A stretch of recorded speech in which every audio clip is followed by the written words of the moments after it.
but you know I'm about to warm up. Try me, give you one. Don't try.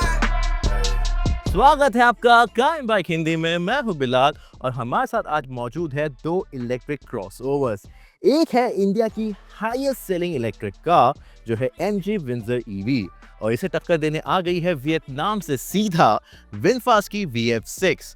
अब दोनों ही cars एक similar price point पे आपको मिल रही है। तो इस वीडियो में चलिए देखते हैं कौन सी कार आपको ऑफर कर रही है, क्या किस में है ज्यादा फीचर्स, किस में है ज्यादा पावर, किसका है बड़ा बैटरी और दोनों ही इंडियन रोड पे चलाने में कैसी है। और आगे बढ़ने से पहले कान बाइक हिंदी चैनल को सब्सक्राइब करना ना भूलिए अगर आपने अब तक नहीं किया है। उस बेल आइकन को भी दबाइए ताकि आपकी और हमारी मुलाकात हो सके काफी फ्रीक्वेंटली। अब फेयर कंपैरिजन के लिए हमने दोनों ही EVs के रेंज टॉपिंग वेरिएंट्स को कंसिडर किया है। यहाँ VF6 में आपको ऑफर किया जा रहा है एक 59 किलोवाट का बैटरी पैक, वहीं विंजर EV के प्रो वेरिएंट में आपको ऑफर किया जा रहा है एक 52 किलोवाट का बैटरी पैक। पावर आउटपुट के मामले में तो कोई कंपैरिजन ही नहीं है। VF6 आपको ऑफर कर रही है 200 bhp और 300 newton metre compare to Windsor जो दे रही है 134 bhp और 200 न्यूटन मीटर अपने रेंज टॉपिंग वर्जन में। क्लेम रेंज भी काफी क्लोज है फिलहाल। VF6 का 463 किलोमीटर और vinegar EV Pro almost they रही है 450 किलोमीटर का क्लेम रेंज। अब साइज के मामले में विंजर EV Pro थोड़ी सी बड़ी है, लेकिन VF6 का व्हील बेस ज्यादा लंबा है और ग्राउंड क्लियरेंस भी थोड़ा बेटर है। और ड्राइविंग के मामले में तो दोनों ही गाड़ियां बिल्कुल पोल्स अपार्ट है। VF6 के पास लगभग 200 हॉर्स पावर है और ये क्लियरली फील होती है एक पावरफुल SUV। ये क्विक है, इन्वॉल्विंग है और फ्रैंकली स्पीकिंग ड्राइव करने में काफ़ी ज़्यादा फन टू ड्राइव है। आप थोड़ा लो बैठते हो, स्टीयरिंग टाइट और रिस्पॉन्सिव फील होता है और राइड भी थोड़ी स्टिफ ज़रूर लगती है। कंफर्ट के लिए परफेक्ट नहीं है, लेकिन इसका फ़ायदा ये है कि बॉडी मूवमेंट कंट्रोल रहता है और हाईवे स्टेबिलिटी काफ़ी सॉलिड है। वहीं दूसरी तरफ विंजर EV का फोकस कंफर्ट और फैमिली फ्रेंडलीनेस पर है। ये स्मूथ है, इजी टू ड्राइव है और क्योंकि आप थोड़ा ऊपर की ओर बैठते हो विजिबिलिटी भी बेटर मिलती है। सस्पेंशन सॉफ्ट है, स्टीयरिंग लाइट है, थ्रॉटल रिलैक्स्ड है और पिच नोटिसेबल है। इसका रिजल्ट ये है कि विंजर ज़्यादा यूज़र फ्रेंडली है लेकिन ड्राइव करने में एंगेजिंग नहीं। अब सबसे इम्पोर्टेंट बात है चार्जिंग की। VF6 आपको ऑफर कर रही है 100 किलोवाट का DC फास्ट चार्जिंग सपोर्ट, वहीं विंजर EV सिर्फ 60 किलोवाट तक लिमिटेड है। अगर ड्राइविंग डायनामिक्स में VF6 ने विंजर को आउटशाइन कर दिया है तो फीचर्स और प्रैक्टिकलिटी के मामले में गेम थोड़ा चेंज हो सकता है। रेंज टॉपिंग वेरिएंट्स में दोनों के फीचर लिस्ट काफ़ी क्लोजली मैच्ड है। दोनों में आपको एक लार्ज टच स्क्रीन मिलता है जिसमें ऑलमोस्ट सारे इनका फीचर्स इंटीग्रेटेड है। VF6 में ट्रेडिशनल MID नहीं है, उसकी जगह हेड्स अप डिस्प्ले मिलता है। विंजर में एक स्मॉल ड्राइवर डिस्प्ले दिया गया है।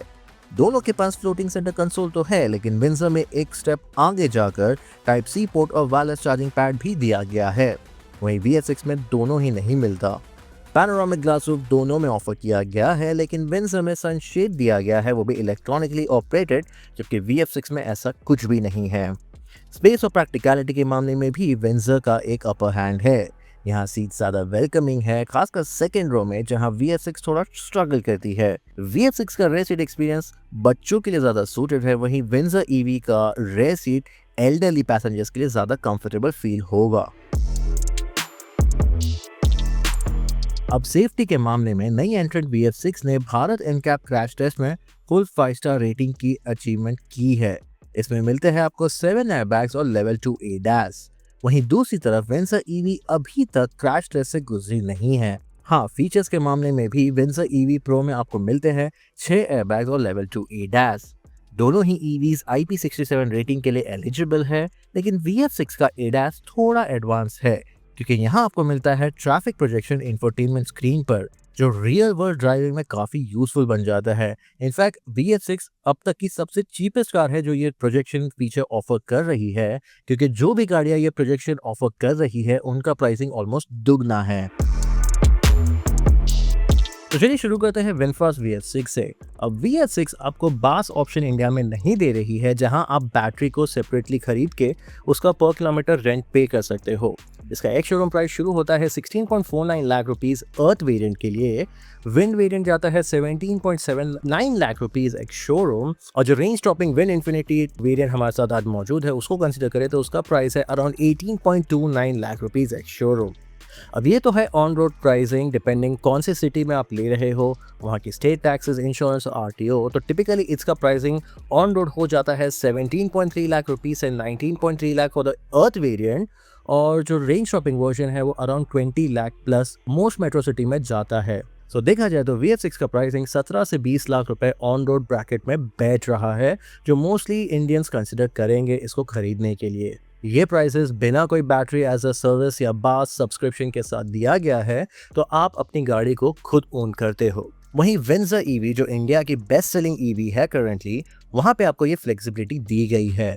बैटरी एज अ सर्विस की प्राइसिंग के हिसाब से आपको इनिशियल कॉस्ट तो कम पे करना पड़ता है, बट आप पे करते हो पर किलोमीटर जितना आप उसे यूज करो। वेंजा EV का प्राइसिंग शुरू होता है 9.99 लाख रुपीस एक शोरूम से, और जो प्रो वेरिएंट है वो शुरू होता है 12.25 लाख रुपीस से। अब ये दोनों ही बास के प्राइसिंग है, और आपको battery rental typically around 3.5 to 4.5 rupees per kilometre pay करना होगा जितना आप इसे यूज करो। इसका मतलब इसका इनिशियल कॉस्ट तो कम होगा, बट बास से आपका एंट्री इस सेगमेंट में काफ़ी अफोर्डेबल हो जाती है, पर आपको पर किलोमीटर रिकरिंग कॉस्ट पे करना होगा ही। पर अगर आप वेंजा EV को फुल परचेज करो बास को ना लेकर, तो इसका प्राइसिंग कुछ इस तरह है।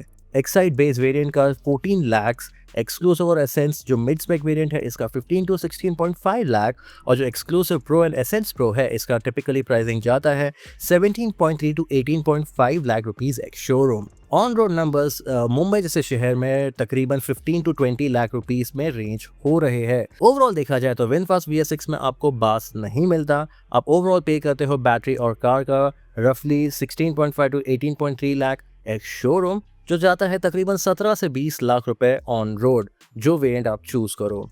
वहीं वेंजा EV आपको एक फ्लेक्सिबिलिटी दे रही है बास के साथ। यहाँ पे करते हो 10 से 12 लाख प्रो वेरिएंट के लिए एक शोरूम, और रेंटल पे करते हो पर किलोमीटर का। वहीं अगर ऑन रोड देखा जाए तो 14 से 18 लाख का जो इसका ऑन रोड प्राइसिंग है प्रो वेरिएंट का, वो थोड़ा कम ही है विनफास्ट VF6 से। शायद इसी लोअर अपफ्रंट कॉस्ट और बैटरी पे एज यू गो के फीचर के तहत वेंजा EV इतनी पॉपुलर है इंडियन कार बायर्स के बीच में। और अगर आपको फुल ओनरशिप चाहिए तो विनफास्ट VF6 तो सिंपल स्ट्रेट फॉरवर्ड ओनरशिप का प्राइस टैग दे ही रहा है। तो अगर आप अपनी फैमिली के लिए एक इलेक्ट्रिक कार खरीदने का सोच रहे हो और कंसिडर कर रहे हो highest seller MG Windsor EV या फिर न्यू कमर विनफास्ट VF6, तो आपको ये जान लेना चाहिए कि दोनों ही गाड़ियों में कुछ चीज़ें बखूबी की गई है, और कुछ चीज़ों में अब भी काफ़ी इम्प्रूवमेंट की ज़रूरत है। आपके गैराज में कौन सी बेटर बैठती है ये डिपेंड करता है आपके रिक्वायरमेंट पर इररिस्पेक्टिव आप जो भी चूज करो, आपको ये जानकर खुशी होगी कि दोनों ही गाड़ियां आपके एक इलेक्ट्रिक लाइफस्टाइल में बखूबी बैठेगी। क्योंकि दोनों ही गाड़ियों में एक चूज करना ऐसा है जैसे चूज करना ब्लैक और वाइट, बिकॉज दोनों में ही ग्रे नहीं है। I'm gonna get sides. I got money,